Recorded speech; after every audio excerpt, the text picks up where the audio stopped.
In today's video, I'm going to teach you how to edit pages in Confluence. Editing pages in Confluence is a great way to customize content and make sure information is up to date and relevant for your team. Let's go through it step by step to ensure a smooth experience. Begin at your Confluence homepage. This is where all your accessible spaces are organized, making it easier to locate where you need to make edits. It's always a good practice to familiarize yourself with your Confluence homepage because this is your starting point for accessing all the spaces in which you're involved. Next, from the homepage, you'll need to choose the space where the page you want to edit is located. Spaces are essentially collections of pages relevant to particular teams, projects, or functions in your organization. Selecting the correct space gives you access to all the pages under that umbrella and ensures that you are working within the correct context.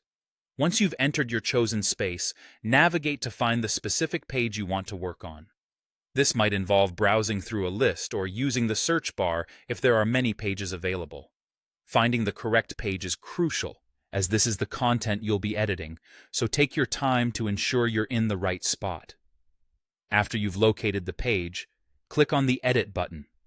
This action will allow you to open up the editing interface where all the magic happens. Confluence's editing mode is quite user-friendly and offers a lot of tools to customize your content according to your needs. Once inside the editing mode, you will immediately notice the toolbar at the top of your screen. This toolbar is your main control center for editing. From here, you can choose what you want to change. Options include text size, text color, adding tables, or inserting different elements.